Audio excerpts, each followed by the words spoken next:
Sa kasagsagan ng 2025 campaign period, lumutang ang naratibo laban sa mga tinaguriang pro-China candidates, kung saan nanawagan ang ilan na huwag iboto ang mga kandidato na umano'y may simpatya sa China. Ilan sa mga tinamaan ng isyong ito ay ang mas senatorial bet ni dating Pangulong Rodrigo Duterte na kilala bilang Duterten. Naglabasan din ang mga survey na nagsasabing hindi raw iboboto ng maraming Pilipino ang mga kandidatong may posisyong pabor sa China. Pero ayon kay Attorney Raul Lambino, senatorial candidate ng PDP laban, kabaligtaran ang nangyari pagdating ng halalan. Sa resulta ng boto noong May 12, nabigo ang isang tumatakbong senador na pinaka-vocal o maingay na kritiko ng umano'y pro-China candidates na makapasok sa Magic 12, habang nakalusot naman ang ilang kandidato ng Duterte.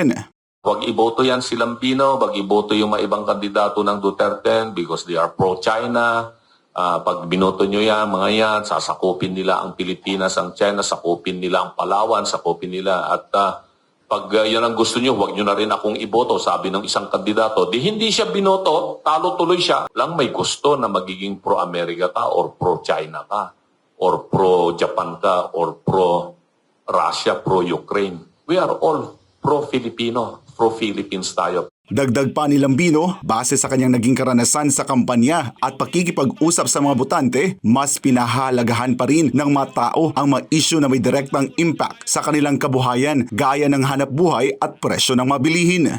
Yung China scare kasi na ginawa nilang taktika, no? Dinidikit nila dyan doon sa issue ng West Philippine Sea. Unfortunately, yung ating mga kababayan, naiintindihan nila yung katotohanan din eh. Importante sa kanila ay yung pagkain, yung murang pagkain. Mas kunya, trabaho, yung concern nila dyan is masyadong mahal ang bilihin. Wala kaming pambili ng pagkain, wala kaming pambayad ng matrikula, wala kaming pambayad sa aming kalusugan pag kami nagkasakit.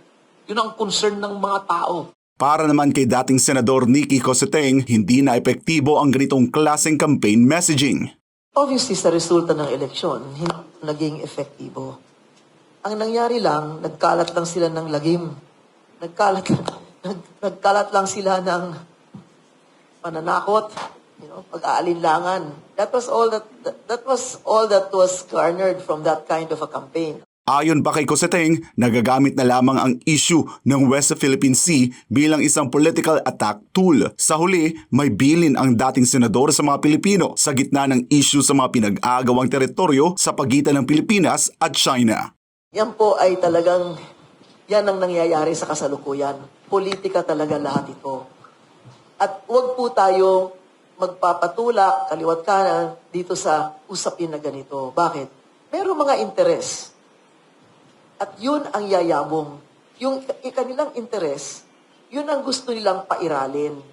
Hindi tayo. Nanawagan si Pastor Apollo Siquibuloy na ayusin ang kasalukuyang sistema ng eleksyon sa bansa upang matiyak ang integridad at kredibilidad ng 2025 midterm elections. Ito ang pahayag ni Attorney Israelito Torreon, Legal Counsel ni Pastor Kibuloy, sa press briefing ng Duterte senatorial candidates itong Biyernes. Aniya, ang hakbang na ito ay upang maprotektahan ng mga susunod pang eleksyon mula sa anumang uri ng anomalya. Ayusin natin ang ating sistema, ayusin natin ang sistema ng batas, sistema ng eleksyon natin. Para sa 2028, wala na po itong mga pagdududa na ito. Mas credible na po at clear na po sa atin, truthful na po at saka wala ng question sa resulta po ng eleksyon.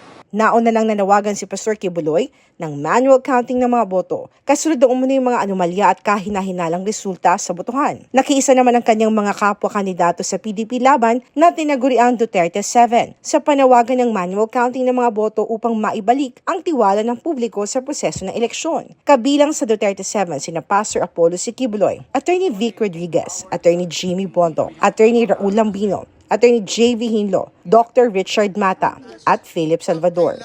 Ang gusto naming mangyari ay i-implementa ang batas. Section 31 of Republic Act 9369. Yan po ang prevailing law ngayon sa ating bansa. Ano po ang ibig sabihin yan?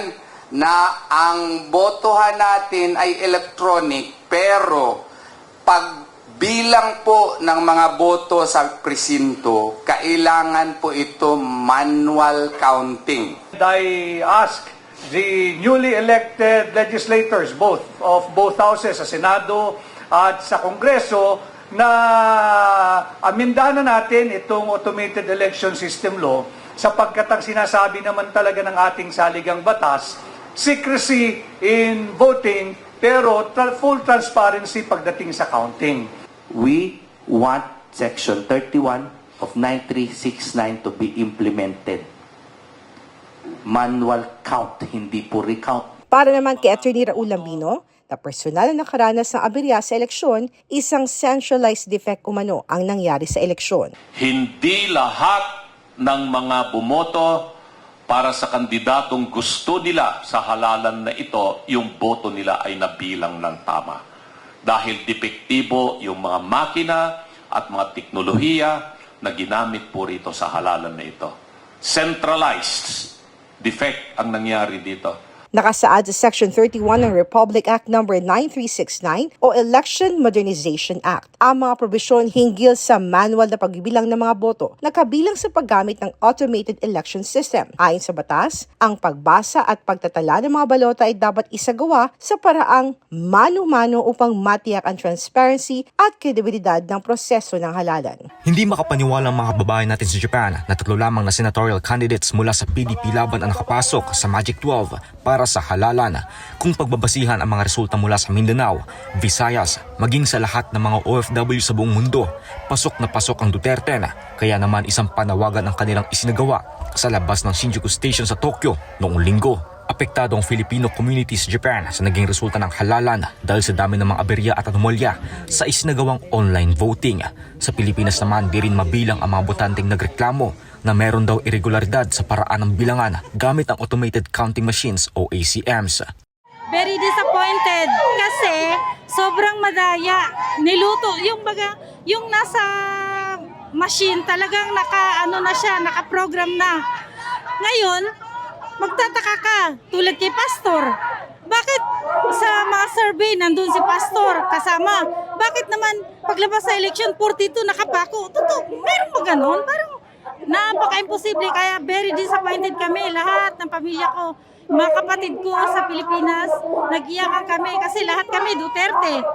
Tapos, bakit paglabas, 3 lang, nakakadismaya, kaya kung pwede lang sana, ibalik natin sa manual counting. Mas gusto namin yung manual counting para sigurado kami.